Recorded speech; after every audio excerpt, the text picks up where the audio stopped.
हमारे प्रिय बापू अर्थात महात्मा गांधी जी की काली करतूत है। अगर स्वामी श्रद्धानंद जी की हत्या न हुई होती तो आज आधे से ज्यादा मुसलमान उसी समय हिंदू बन गए होते। लेकिन गांधी कुछ और ही चाहता था।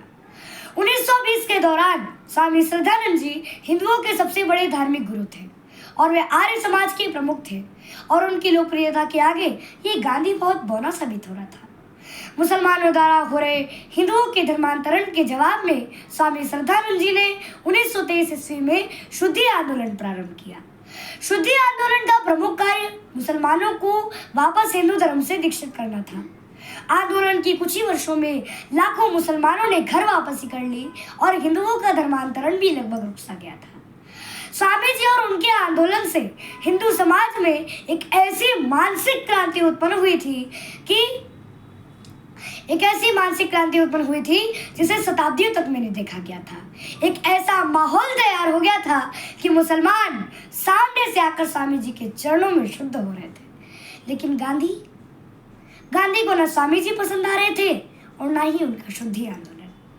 गांधी जी ने जी जान लगाकर आर्य समाज और स्वामी जी के विरुद्ध लोगों को, खासकर ऑलरेडी भड़के हुए मुसलमानों को और भड़काना शुरू किया।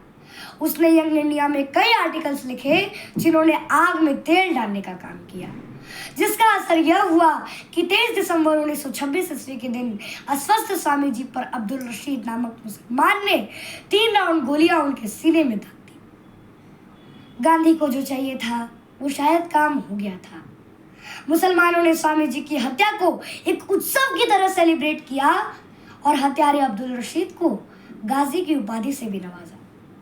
उस घटना की प्रतिक्रिया में हमारे 100 करोड़ महात्माओं ने न सिर्फ उस अब्दुल के कुकृत्य को उचित ठहराया बल्कि आंदोलन को भाईचारे के लिए अहितकारी घोषित कर दिया। 1923 ईस्वी